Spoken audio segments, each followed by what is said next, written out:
Hi, I'm Jordan. And I'm Kit. Welcome to Starry Time, where stars plus lines. Equal stories. On this month's podcast, we are going to be visiting Leo, the lion of the night sky.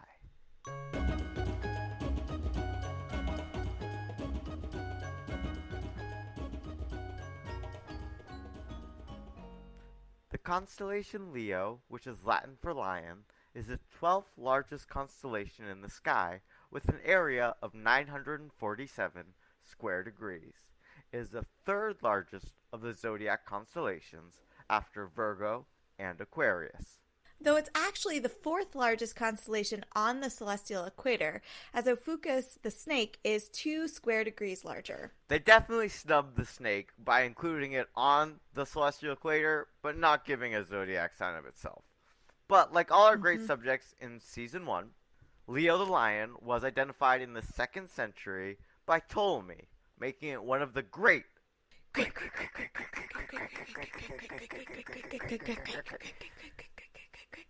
48 constellations. The history of this constellation as a lion actually predates the classical era. There's evidence of this constellation as a lion as early as 4000 BCE among the Mesopotamians, as well as in records from ancient Babylonian astronomy. So not quite as far back as Taurus, which we realized took us 10,000 years BC to the Ice Age, but still pretty impressive. If it's 4,000 years BC, that means we've had 6,000 years of lions in the sky. And unlike last month's constellation, there seems to be pretty uniform agreement that this is actually a lion.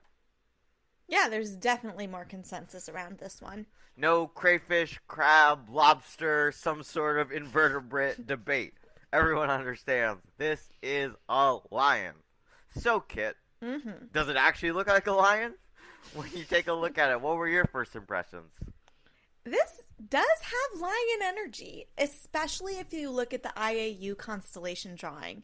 It looks like a lion in profile. It has 2 legs, a tail, a big mane, and there are some other drawings of it that if you just use Google look more like a duck, but the one from IAU looks pretty good. What did you think, Jordan? Did you see the lion? When I first took a look at it, I definitely saw what you said, like some sort of duck-looking thing, some sort of quacker.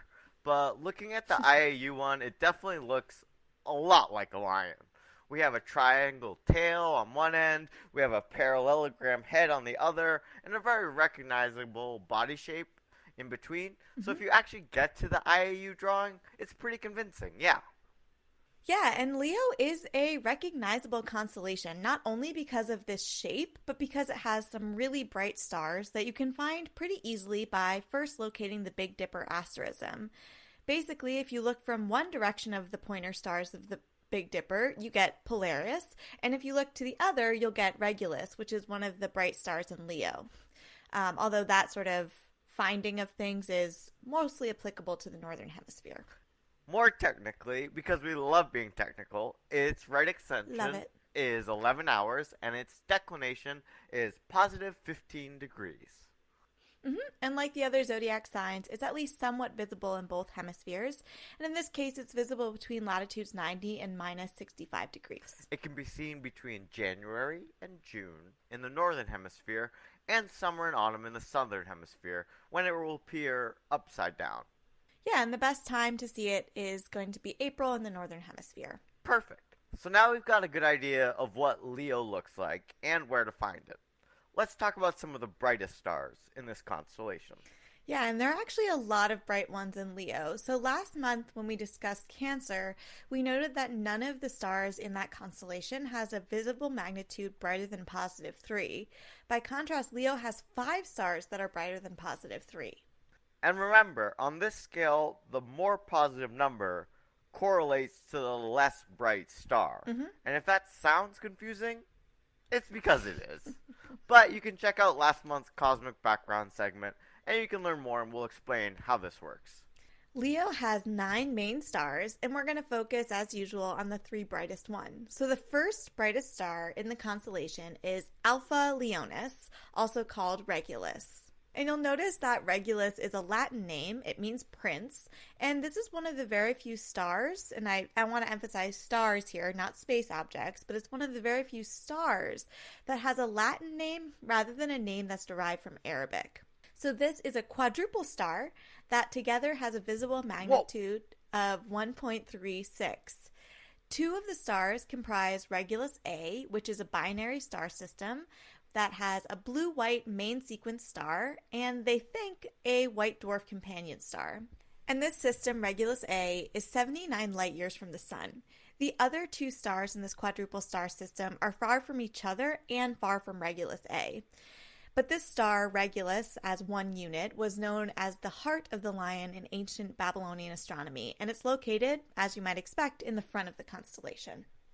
The second brightest star in this constellation is Beta Leonis. Beta Leonis is also called Denebola, which is derived from the Arabic phrase meaning tail of the lion. Some would say, unsurprisingly, it's on the opposite side of the constellation from Regulus.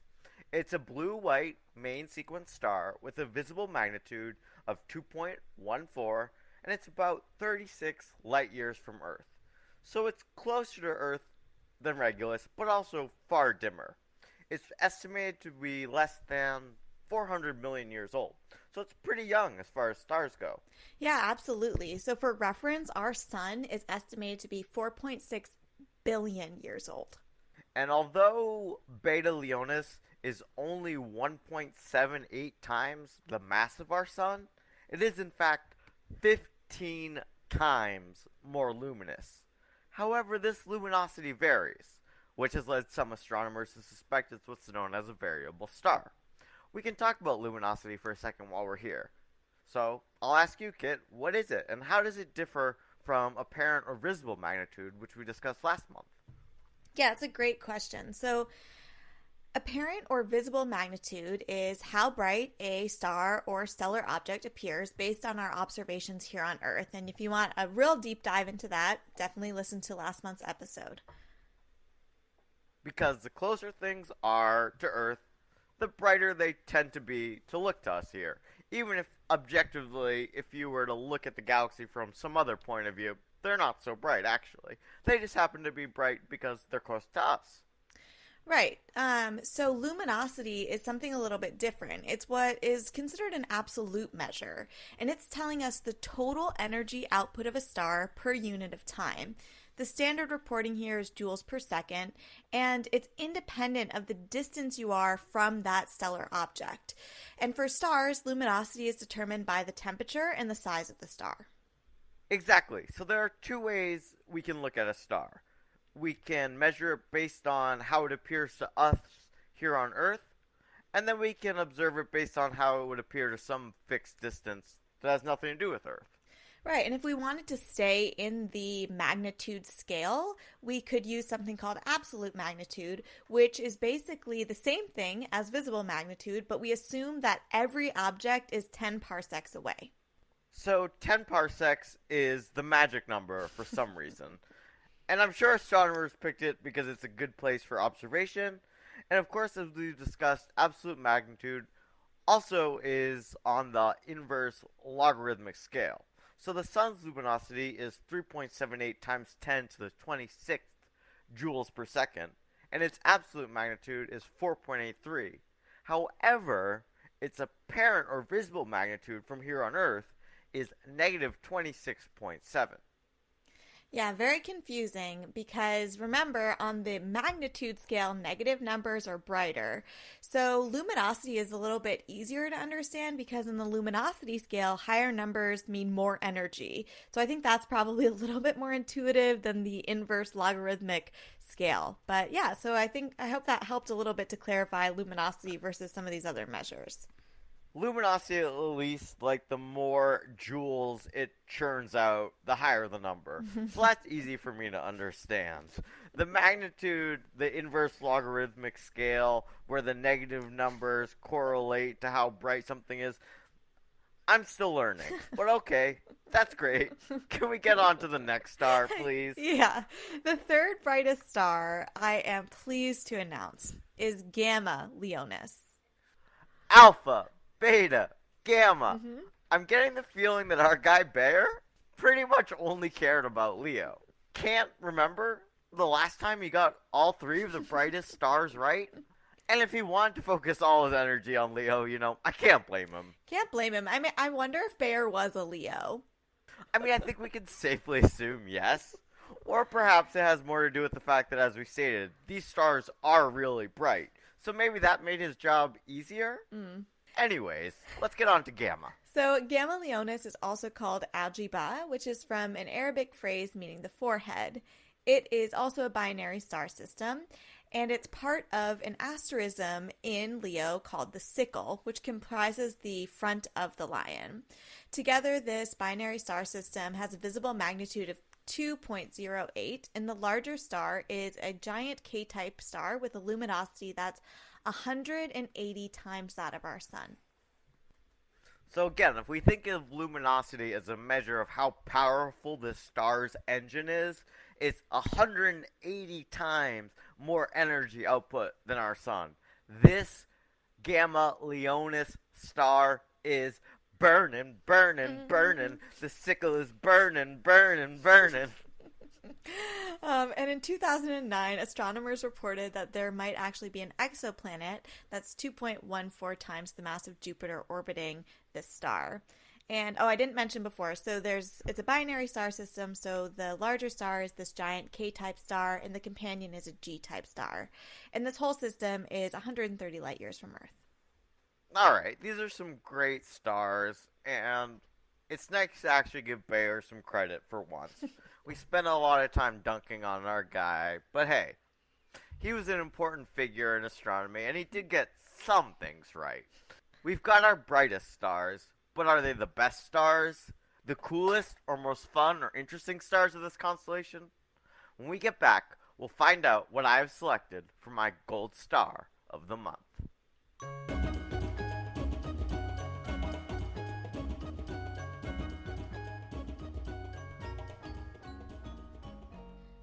Welcome back to our segment Gold Star, where we alternate picking the star or space object in our constellation of the month that captures our mind, our heart, our soul, possibly all three. Our soul. Leo is a bright constellation, very recognizable, and there's a ton of interesting things to choose from in this constellation. So where did you decide to go with this one, Jordan? There was really a lot to choose from here with Leo. At first, I was intrigued, of course, by the Leo triplet, which is a set of spiral galaxies that are 35 million light years away, and include NGC 3628, which is better known as the Hamburger Galaxy. Nom nom nom nom nom. All-time favorite name for a galaxy right there. But we've talked about galaxies before. Another strong contender was Wolf 359, which is a red dwarf star that is only 7.9 light years from Earth, making it one of the nearest stars to us following Alpha and Proxima Centauri, and a few others. Oh, I'm kind of surprised that you didn't choose that one for a couple of reasons. I mean, it reminds me of Teegarden's dwarf star, which you picked in Taurus and that constellation. But it's also used really frequently in sci-fi, including in Star Trek TNG, where it's the location of a battle between the Borg and the Federation. So something good really must have caught your eye. I mean, like you said, Wolf 359, it's right here in our home neighborhood. It comes up a lot in sci-fi like Alpha Centauri. All the same, I think I made a pretty good choice still. All right, lay it on us. What did you choose? I chose the Leo Ring. Leo Ring. Okay, what is it? Tell me more. The Leo Ring was discovered in 1983 when a radio telescope was used to look at an area that seemed empty in Leo.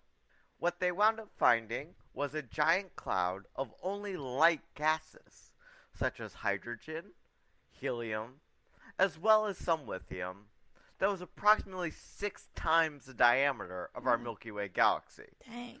So for about 40 years, astronomers assumed this was primordial, some sort of remnant of the Big Bang, because this was a giant empty space without any stars, only gas.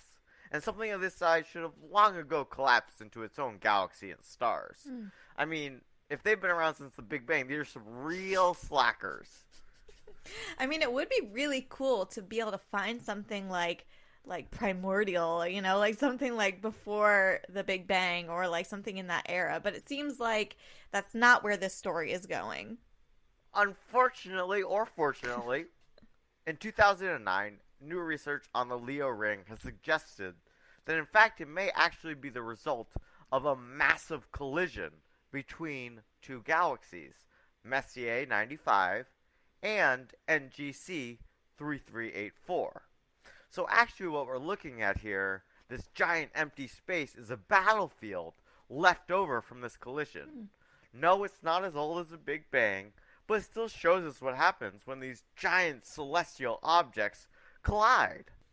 Yeah, it's definitely cool. And another great example of one of my favorite things that happens in science is that just how it evolves. At first, we find something that's completely unexpected. We create hypotheses, we test them, we continue to analyze data and develop new ideas. And I just think that's such an important and cool part of science. And with these new findings, we can learn something that's equally, if not more compelling than our original hypothesis. Absolutely. So I guess it's time for the supermassive binary black holes from last month to move over so we can welcome the Galactic Memorial Zone, Leo Ring, to the Gold Star of the Month Club.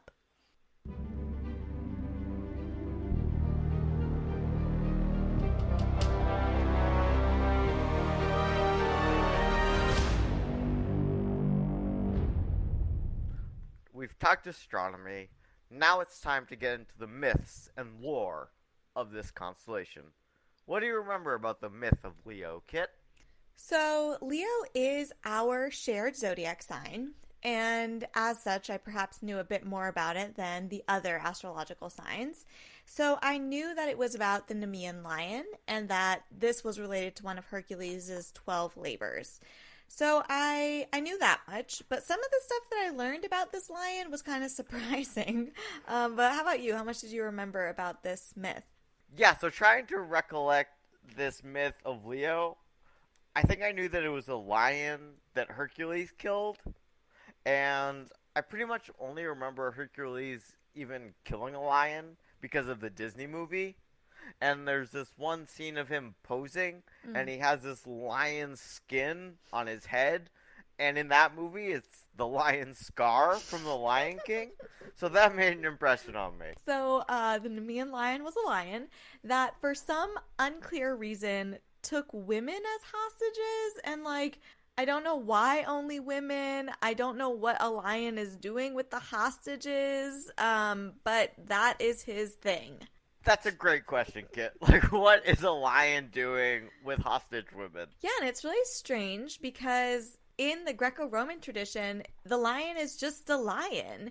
But at the same time, he's also said to be the offspring of Orthus, who's the brother of Cerberus, and either a chimera, echidna, but echidna might also be his mother. And there's some stories where this lion is also the offspring of Typhon, so maybe he's a monster lion somehow. I'm not really sure. Yes! Our guy Typhon, king of monsters! We haven't heard of him for at least a few months. So I guess, Kit, everyone's coming back to celebrate Leo season with us. I like that his heritage or bloodline is all of this, like, diverse, monstrous creatures. Everybody bad, basically. Mm-hmm. You know, distorted, six-headed, etc., etc. And yet, Leo just turns out, like, just a lion. Mm-hmm. You know, like, not a lion with wings or a lion with a vulture's head and its tail. It's just a lion. Yeah, just the lion. And then there are some versions of the myth where he is a offspring of Selene, the goddess of the moon. But what's really important is that the lion's fur is impervious to mortal weapons. His claws cut through armor, and so naturally, Hera raised this little monster and sent him off to the hills of Nemea. I guess just to be a jerk. It's not really clear why Hera doesn't like the people of Nemea or what her plan was, but the lion's there. And so naturally, Hercules' first labor was to kill the lion, which he does with some help from Athena. And that's basically the Greco Roman myth. That's pretty much it. I've read some supporting details that say that Hercules chokes out the lion or rips his skull in half, and these are all very descriptive, but all the same. It's just basically Hercules taking on one of Hera's surrogates. One of the monsters that she sent out to act out one of her grudges for some reason. Right? Like, she makes all these monsters, and she's gotta share them with the world, right? No doubt. Leo may also be Humbaba, which is a monster that has the face and paws of a lion from ancient Assyrian and Sumerian mythology. Humbaba's job was to terrorize humans and protect his forest. His look is to be said the look of death. And there are two forms of this story. In both, Gilgamesh, our guy, kills Humbaba. In one version, Gilgamesh kills him to prevent his terrorizing of the humans. And in another, Gilgamesh is just kind of a jerk who's bored, who kills Humbaba just to prove his own glory or to gain glory. Either way, they behead the monster, and some believe that Humbaba is a precursor to Medusa and the Gorgons. But realistically, the stories are very similar. They're about heroes killing a lion or lion like monster, sometimes for the good of their community, sometimes just because they can. I think that's a great transition into one of the core themes I saw in these myths, which is basically it's a hero narrative, a story about man conquering nature. That's so true, right? And it's never about them finding balance or peace with nature. And in these cases, not even having to do with controlling nature, but in fact defeating and killing it. Right? And in these myths, our heroes are venerated for doing so. Especially in the case here of Gilgamesh, whose attack is completely prideful and unprovoked by Humbaba. Right, and it reminds me of these other interpretations of Humbaba from the English instructor Tom Drake at University of Idaho. Drake suggests and points out that we can understand Humbaba as a generalized other, that we cast as a generalized other in order to justify taking those resources. Of course, it's really easy for us to not care about this other when it's a non-human or a monster. And so I think that also gave me something to sort of think about in terms of this idea of man versus nature and these hero myths. And I'll definitely post a link to Drake's website in our show notes because there was some really interesting unpacking and contextualizing over there. And another way we can think about this myth of Leo is by considering how different types of animals get cast in mythology. So far we're on month 8, but we've already seen crabs, fish, bulls, and rams in the zodiac constellations. And now here we add the lion. But none of our prior animals were really villainized in this same way. I mean, technically the crab was, but it was dispatched with very little fanfare. Exactly. So here in this myth, we have for the first time a predator. One that humans are definitively and understandably afraid of. And in the myth, it's cast as such. In contrast, we saw Ares the ram, who is a savior to children. We saw Taurus the bull, who is the form of Zeus. We see Pisces either as a savior fish, or as even the gods Aphrodite and Eros. The crab, albeit cast as a foe, is kind of like a sidekick. None of them really built up in the way that this Nemean lion is in the Greek myths. Right, and animals are, like you're pointing out, deployed in differing ways, probably based upon how humans relate to them. The stories reflect how these animals fit into our world, while they also have the potential, of course, to serve as symbols. So they can be gods, they can be saviors, they can be domesticated things or monsters, and ultimately how they're put into these stories teaches children and other people listening to these myths what to expect and how to feel about all these different animals. Speaking about how we teach others about animals, can we take a quick detour to Creature Corner before we do a little reconciliation of this myth?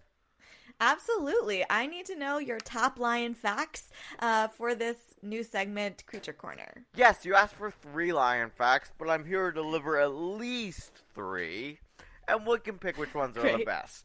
Our first big fact is about the bites of these creatures. The skeletal muscles of the lion make up almost 60% of its entire body weight, and this represents the highest percentage of these muscles among any mammals. Well, okay, skeletal muscles, that means like muscles in its head Muscles around the alone? jaw and its face, yes. Oh my So gosh. 60%. 60% of its entire body weight is just the muscles used for biting. What's the second fact? Lay it on us. Alright, the second fact is that humans have been interacting with lions since the dawn of civilization. In fact, our earliest surviving record of a lion hunt is an Egyptian inscription that's dated circa 1380 BC. And it features Pharaoh Amenhotep III, who is said to have killed 102 lions with his own arrows during the first 10 years of his rule. That's a lot of lions to kill. Pharaoh Dang, Pharaoh Pharaoh? is really impressed with himself. The conditions through which he killed these lions, not enumerated. Yeah, not clear. It's like we brought a lion to you and put it in a box and then you killed it. Precisely. My third fact is that here in the modern day, we think of lions as creatures that exist in Africa, but they used to live in all Mm. sorts of different places. In Greece, lions were common as reported by Herodotus in 480 BC. Although this lion was considered rare in Greece by 300 BC and completely gone by AD 100, it was present in the Caucasus Mountains until the 10th century. It was present in Palestine until the Middle Ages. It was present in Southwest Asia until the very late 19th century. And by the late 19th century, it had been kicked out of pretty much everywhere but Turkey. The last living lion anywhere in the Middle East was spotted in Iran either around 1942 or 1944, depending on accounts. But we can see that lions have a long, rich history, and that's the reason why so many lords and kingdoms of medieval Europe looked to the lion for their house symbol. Oh, that makes a lot of sense. I definitely did not know that. And I'm guessing that it's not all the same, species of lion or like there might have been different kinds of lions in some of these places. But I guess I'll have to learn more. No, you're absolutely right. The cave lion, of course, that existed in Europe is known as Leospelaeus, which just means cave lion. But alright, my Mm. fourth fact is actually a question for you. I've done my research, Mm. and I wanted to ask you, how old do you think a lion can live in captivity? In captivity. I feel like I've seen stuff about lions living a fairly long time, but I'm scared to make a guess. So I'm gonna like try to base this on like Well, let's work big together. Let's dogs work and big together. Yeah, cats. let's work together. How old's the oldest house cat that you know has lived?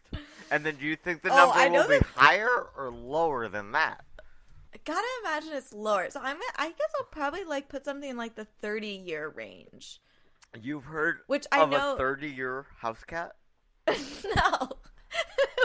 well, sometimes people say that, but no, but I think there's like 20-year-old house cats, and I know I just said lower, but I feel like there's probably some lion that's just like somehow lived to 30. I really like the way that we worked this out together. I tried to provide some useful information, and I like the way you worked it through. You weren't that far off. Uh, The oldest 3 okay. lions that we've ever had in captivity were aged Uh, 22. okay, I didn't do You didn't do bad. all that bad, yes. 2 of which were twins, Leo twins, born Oh, in cute. 1986. So they died about 10 or 15 years ago. But yes, 22 is the oldest we've seen Wow. lions get in captivity, whereas in nature, we think that they probably get anywhere between 10 to 16. My next fact about lions is that they spend a lot of their time resting. This is something that you learn as a kid, but the actual numbers are staggering. A typical lion or lioness is inactive for about 20 hours per day. So that leaves the leftover 4 hours, which they spend on Hmm. average 2 hours of which walking, another hour eating, and then that last hour, that's just lion's delight. Well, I mean, their heads are really heavy, you know? 60% of their entire Right. body, It's wild. just in the cheeks and the jaw. My Yeah. last fact about lions here is that when they go on a hunt, they have positions like a sports team. Hmm. Me and you, we follow basketball. So when I think about sports, Mm-hmm. I think about point guards and centers and forwards. And when I was reading about a lion hunt, I couldn't help but think, this sounds awfully familiar. The hunt was described, quote, each lioness has a favored position in the group, either stalking prey or on the wing, then attacking or moving a small distance from the center of the group, and then capturing prey fleeing from other lionesses. So they work together as some sort of coordinated strategic attack, which I thought was really interesting. Wow, such great lion facts. I feel like I learned a ton of stuff that I didn't know. I got to guess. It was very exciting stuff. So let's leave Creature Corner and our analysis and move on to our Rhet constellations. But definitely let us know over on Twitter at StorytimePod if you have other lion facts or one of these was your favorite, because we'd love to hear from you.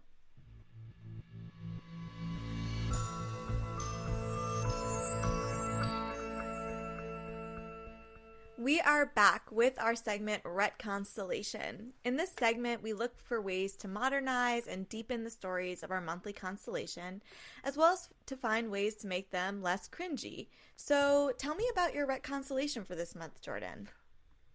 Alright, in my Rec Constellation, we open with a royal birth and a grand celebration. We have an entire kingdom joined together in song. Our first act is that we Mm-hmm. follow the life of this young prince, and he squabbles with his family, his mother, his father, his uncle, and advisors, and learns the great responsibility that will come with leading the realm one day.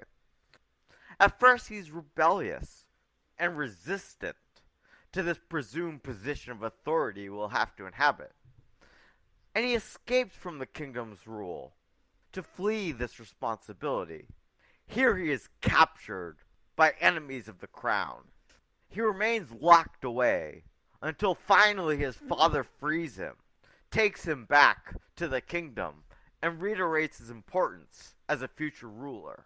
One night, a few weeks or months or years later, they are together on a hunting expedition, and the prince finds himself in the middle of a great battlefield. A trampling stampede marches towards him. He watches with horror as his father is killed, and fearing for his life, he runs away, flees the scenes of this great battle, chased all the while by enemies of the crown. Finally, he managed to escape as an outlaw. Here, he meets a meerkat and a warhog. Wait a second. Wait. Okay. So is I have a question. I have a question. I'm sorry, I didn't mean to interrupt. I just have a really important question. Can I ask, is this prince a lion? Maybe? Is this the Lion King? Never heard of it. This is my very original Rec Constellation. I came up with this entirely from scratch, and I'd love to finish at another time and place. Oh my gosh. Oh. I was like, okay, like where is this going? Where are we going with this? I was like, okay, I'm not sure when we're gonna get to the lion. But I see now. It's always been about the lion. To your credit, or I guess to Disney's credit, The Lion King has a better message than the original myth. I really tried to portray it from Simba's point of view. So Simba doesn't know that his uncle is attacking him at this time, right? And I would have No got to doubt. that, but somehow you figured out my retcon. Oh, I don't know. Maybe you came up with something better. So, how about you, Kit? What was your Uh, reconciliation of this myth? so my constellation is titled Leo Rising, and I tried to sort of play around with some of the themes and the issues that we had with the original myths. So, in my version, Leo is a lioness goddess who rescues people in need. The people that she rescues come to live in a village of peace and harmony until one day a self proclaimed hero, whether this is Gilgamesh or Hercules or Perseus or one of those kinds of characters, they come along and attack and kill the lioness because she has been undermining the power structures of the day by rescuing people from those who victimize, enslave, or oppress them. After a short period of mourning for the lioness, the villagers regroup and they refuse to yield to the hero and go back to the way things were. They mirror the bravery of their lioness, and with their newfound power and strength, they take a stand and fight back. Unfortunately, many of them are killed in the struggle, but those that flee are able to spread word of this truly inspiring event. And eventually these stories spread as stories do, and they serve to inspire others and ultimately create a world that is more equitable and peaceful. The lioness, in turn, is memorialized in the stars, and she is proudly watching over the new world she helped to create. This is my favorite reconciliation you've done yet. Long live the gold lioness. I like her a lot better than I like Gilgamesh, and certainly a lot better than I like Hercules. I think this is a really important retcon that shows the power of resistance, and I thank you for adding it.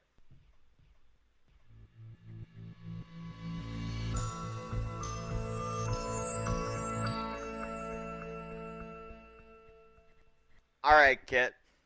It's time to wrap things up by getting a little less serious and a whole lot sillier here in our final segment, Pop Culture Superstars. In this segment, we share our favorite and least favorite occurrences of this month's constellation in pop culture, and then we wish upon a star for what we think should exist. Yeah, this month is an exciting one for us. Do you want to start? Do you want me to start? How do you want to play it this month? I think we should start out with our least favorites. Do you have a collection of least favorite honorable mentions, or do you have one least favorite in particular? I had one least favorite and then sort of like a secondary least favorite. It was kind of hard for me to pick, to be honest, because, I'm sort of predisposed to liking Leo as a brand, but I ultimately decided to go with famed quarter horse sire Leo. Yeah, Tell me more. I just kind of object to there being a horse called Leo. And when I looked up Leo, he didn't really have any lion energy. So it's like, I can respect, sometimes, they give dogs the lion haircut. And I'm like, if you have a dog that can pull off a lion haircut, you can call it Leo. But this horse didn't give me any lion energy. It didn't have a lion haircut. It didn't have the coloring of a lion. And so that was my least favorite. How about you? Was Leo the quarter horse sire your choice or something else? I wish. I think I took a much broader scope with this month's constellation. Okay. My least favorite Leo in pop culture are the collected sequels to The Lion King, Lion King 1.5, as well as Simba's Pride. They are awful. Someone please hire Shakespeare or a Shakespeare AI to write a better script than these. I don't know if you've gone back and rewatched them in the past 20 years. They are heinous. So that's my least favorite. And I think a better Lion King sequel is out there, And that belief really makes me judgmental of the ones that we did get. Could have done better. But okay, let's get to our most favorite. I'll let you start. Where did you see Leo as your favorite depiction in pop So culture? here's the thing. This one I've had in the brain storage basically since we started working on this podcast. So I didn't overthink it. And it's actually kind of a throwback to our first episode. That instead of picking Leo in pop culture that resonated with me the most, I picked a Leo, a person that was a Leo, who I loved the Mm. most. Mm-hmm. And that person, you might know her. Um, her name is Jordan Tierney. She's my sister, and she's my favorite Leo in pop culture. Oh, screw you. That was my absolute favorite. It was you, Kid Irving. I had a whole list of bronze and silver, and they weren't even close. It's It's you. you. I am so grateful I get to do this podcast with you and be your friend and watch you grow and accomplish all these incredible things. I mean, Kit, you're brilliant and you're kind and supportive of my best friend. You'll always be my favorite Leo. Oh, well, Always. I'm glad we both have the same idea because we're always on the same wavelength, and that's very cute. And I love you so much. And I do want to hear your Uh, follow-up contenders for Leo as well. I didn't do them because I was lazy. I mean, here's the thing. You had this idea 8 months ago. It just struck me today as I was collecting all of my honorable mentions. So our wavelengths, albeit the same, take different times to Mm-hmm. reach. But yeah, as I thought about it today, as I went over all of my encyclopedia Mm. entries, as I collected my honorable mentions, yeah, there wasn't anyone who came close to Kid Irving. Some of my honorable mentions: my bronze medal winner for Leo slash Lion in Mm-hmm. pop culture is the appearance of Richard the Lionheart in our mom's second favorite Mm-hmm. movie, the 1968 British American classic, The Lion Mm-hmm. in Winter, starring Mm-hmm.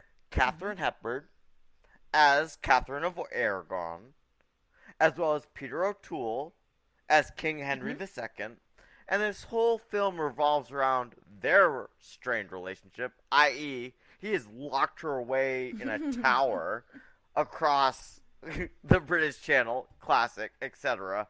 Anyways, the focus of this film is their whole family coming together for Christmas in 1183, with King Henry and Catherine of Aragon trading sly, brilliant barbs, while their three sons fight over who should inherit the throne. One of these three sons is Richard the Lionheart. And guess who plays Richard in one of his very first film roles? Oh, tell us. It's our guy, Sir Anthony Hopkins. It's an incredible first turn for Anthony Hopkins, and in this movie, Richard gets in a bit of hot water because there's a rumor that may or may not have been true that he had a relationship with King Philip of France when Mm. he was younger, which of course complicates things. But yes, definitely check it out. We have Katharine Hepburn being cutting and hilarious. We have young Anthony Hopkins, who's phenomenal, and Peter O'Toole as the king, and I'm pretty sure he's wasted the entire time they were filming this.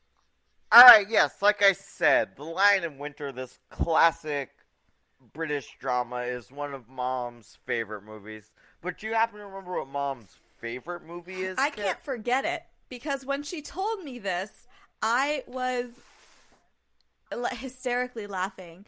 So her favorite film is Night at the Museum, the film starring Ben Stiller, where he's a security guard overnight at the museum, and everything comes to life. So yeah, those two fit perfectly well together, and they make sense. They're a good summary, I think, of our mom. My silver medal winner for Leo of the month of our pop culture is Leonardo Mm. da Vinci. Of course, the originator of these fantastic designs like ornithopters, as well as a keen scientist and anatomist. And my favorite thing about Leonardo da Vinci actually are his last words. And his last words, as recorded on his deathbed, are I have wasted my hours.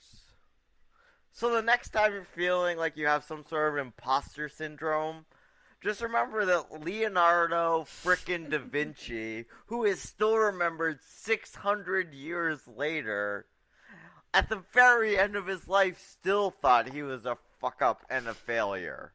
You know? So I think that's really relatable. I think this perfect merger of art and science and self doubt is totally relatable. Which brings me, of course, to my gold, who was, of course, Kit Irving. Da Vinci did waste all of his hours, or else he would have been friends with us both. Alright, I'd be happy to start with what I wish existed. Alright, go for it. Alright, I'm going to harken back to Creature Corner. You may remember one of our facts about how a lion can sleep up to 20 hours a day. So what I wish existed is Leo sleep technology, which does give you that ability to sleep 20 hours a day. I don't care if it's a pill or light blocking curtains or a sleep pod. It really doesn't matter how they make it happen. I just feel as though I could get most of my life done in 4 hours a day and enjoy it pretty much as much. And you know what? Especially in winter, Kit. All of winter. Yep. Like, just give me the sunniest, warmest hours of the day. And of course, I mean, would I prefer to hibernate through the whole season? Yes. But we'll have to save that for Ursa, the Great Bear I constellation. was thinking about that. But what when about you said this, I was like, can it be like a hibernation thing? But great point. You've already predicted my response, and I think it's a great idea. Leo sleep technology, here's the thing. Kings and queens of their terrain sleep 20 hours a day. I think that's a pretty good model. I think I could get most of my life done within those constraints. So that's what I wish existed. Again, I don't know if it's going to be a medicine that you take. I don't know if it's a building that you live in. But I think that as a human, we could learn some things from the lions. How about you? What was what you wish it existed as part of the Leo constellation? It's also related to Creature Corner. So, as you might be aware, lions are considered a vulnerable species, and that great history you gave us about the lions and where they used to live and where they don't live anymore shows us that. And in some places, lions are critically endangered.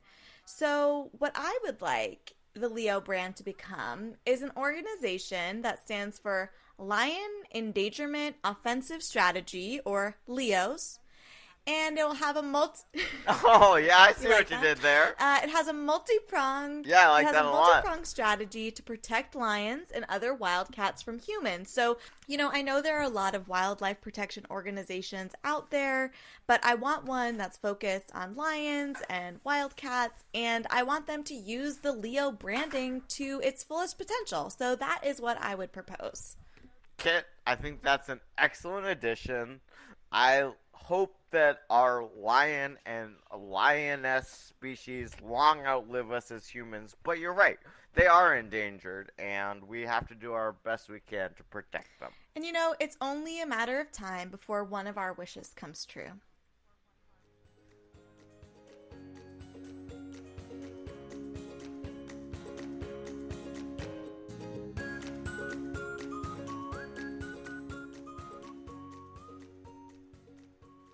Kit, this has been one of my favorite episodes, and listeners, thank you for joining us today as we learned all about the constellation Leo. Next month on Starry Time, we'll be talking about Virgo, the maiden. This has been Kit. And Jordan. Sisters, lovers of stars and stories.